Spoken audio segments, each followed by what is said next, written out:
এই তো সেদিন রামাদান এসেছে আবার চলে গেছে, ঈদ আসছে আবার ঈদ চলে যাচ্ছে, এভাবেই সময় স্রোত কারোর জন্য থেমে থাকে না। আসসালামু আলাইকুম বিউটিফুল পিপল। আজকে ঈদের তৃতীয় দিন বড় ভাইয়ের শ্বশুর বাড়ি থেকে বলা হয়েছে আজকে ওনাদের এখানে বেড়ানোর জন্য। তাই আমি আমার বড় দুই ভাই মিলে ভাইয়ের শ্বশুর বাড়িতে যাচ্ছি। তাই সকাল সকাল ঘুম থেকে উঠেই একটু এক্সারসাইজ করলাম এবং সাথে কিছু ভেজানো চুলা, কাঠবাদাম, কাজু বাদাম, কিশমিশ, ডিম, সালাদ দিয়ে সকালে নাস্তা করলাম। নাস্তা সেরে ভাবলাম যাবো তো 12টার দিকে। এই ফাঁকে নিজের অন্যান্য কাজ গুছিয়ে নেই, যেমন ছাত্রদের পড়া রেডি করা, নিজের পড়া রেডি করা। তারপর রেডি হয়ে আমাদের নিজেদের গাড়ি করে রওনা দিলাম।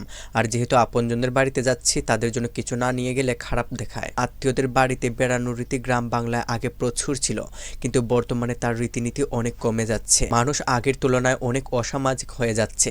তাই ভাবলাম ঈদের সময় একটু বেড়ানো উচিত। তারপর ওখানে গিয়ে তো আমার অনেক ভালো লেগেছে। তাদের আন্তরিক আপ্যায়ন আমাদের মুগ্ধ করেছে।